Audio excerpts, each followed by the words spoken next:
محترم حضرات، ہمیں نبی پاک صلی اللہ علیہ وسلم کی پیروی کرنی ہے۔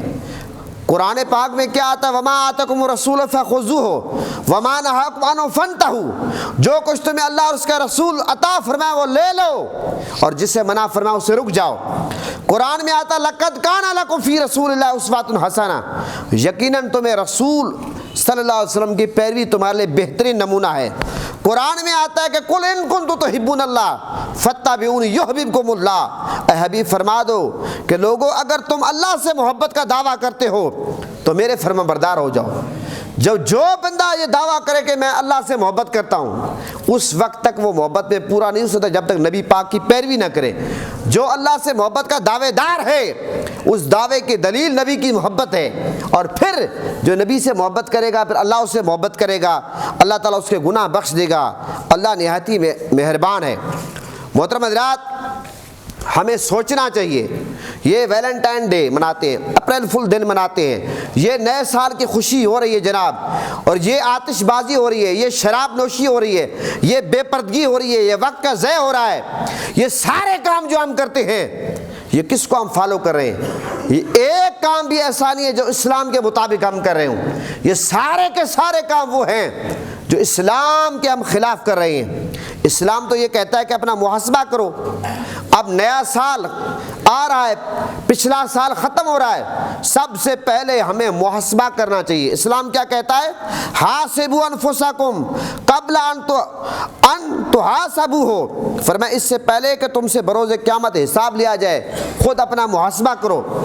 ہمیں یہ سوچنا چاہیے کہ 2022 ہم نے کیسے گزارا، کیا کھویا کیا پایا، ہم نے پاکستان کے لیے کون سا اچھا کام کیا ہے، جس ادارے میں ہم ڈیوٹی کرتے ہیں ہم نے ڈیوٹی کے ساتھ کتنا انصاف کیا ہے، ہم نے اپنے بیوی بچوں کی تربیت کتنی کی ہے، بیوی بچوں کو ٹائم کتنا دیا ہے، ملک کے مفاد کے لیے کتنا سوچا ہے، اللہ اور اس کے رسول کے احکام کو مطابق ہم نے کتنی زندگی گزاری ہے، حقوق اللہ اور حقوق العباد کی کتنی پاسداری کی ہے۔ یہ ہمیں سوچنا چاہیے کہ ہماری زندگی کا 1 سال کم ہو گیا اور ہم اس پہ جشن منا رہے ہیں۔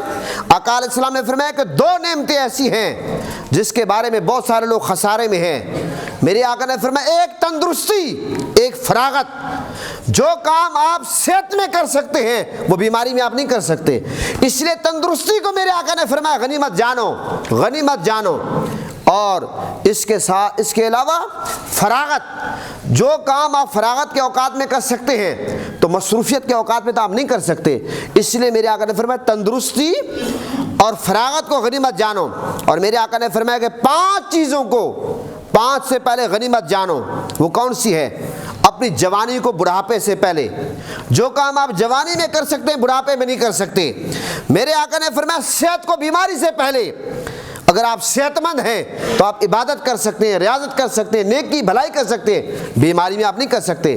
پھر تیسرے نمبر میں میرے آقا نے فرمایا مالداری کو محتاجی سے پہلے، اگر کوئی بندہ مالدار ہے وہ نہ خیرات کرے، نہ صدقہ کرے، نہ زکوٰۃ دے، نہ سخاوت کرے، نہ غریبوں کا حق دے، کچھ بھی نہ کرے، محتاج بن جائے تو وہ کیا کرے گا؟ اس کو غنیمت جانو۔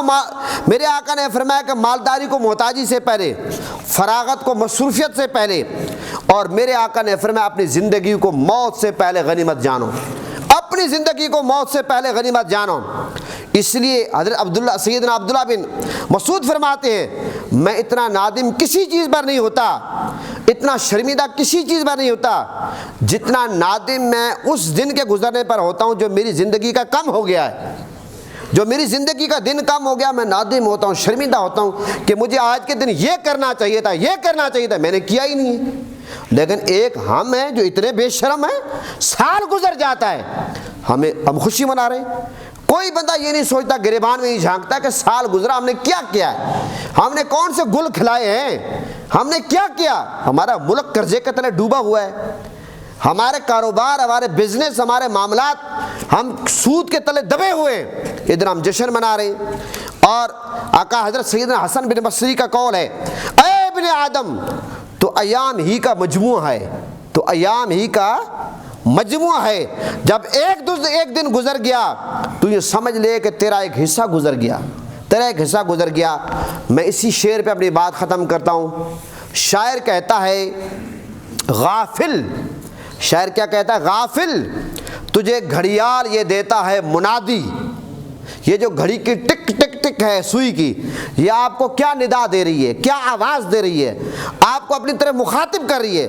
غافل تجھے گھڑیال یہ دیتا ہے منادی، آواز دیتا ہے، غافل تجھے گھڑیال یہ دیتا ہے منادی، گردوں نے گھڑی عمر کی ایک اور گھٹا دی، گردوں نے گھڑی عمر کی ایک اور گھٹا دی، آپ کی عمر کی گھڑی کم ہو گئی۔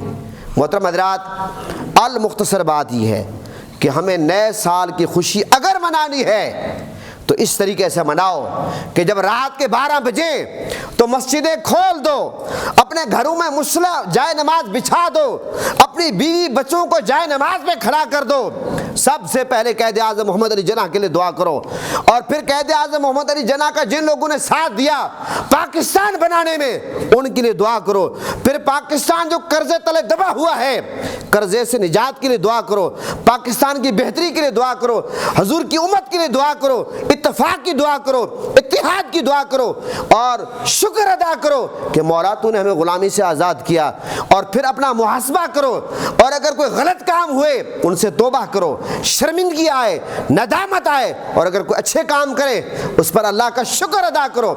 اگر جشن منانا ہے نئے سال کا اس طریقے سے مناؤ، لیکن میں آپ کو یہ کہتا ہوں ضرور آپ 20ویں سال پر بھی خوشی کرو، آنسو بہا کر خوشی کرو، لیکن جب محرم آ جائے، یکم محرم آئے، اس موقع پر بھی خوشی کر لیا کرو، ایک دوسرے کو مبارکباد دے لیا کرو، کیونکہ اسلامی سال کا پہلا مہینہ محرم ہے اور آخری مہینہ ذی الحج ہے۔ تو یہ آج نئے سال کے حوالے سے کہ جن لوگوں کا طریقے کو یہود و نصارہ کو اپنا رہے ہیں، فحشی، عریانی، شراب نوشی، جوا، مال کا ضیع، فضول خرچی،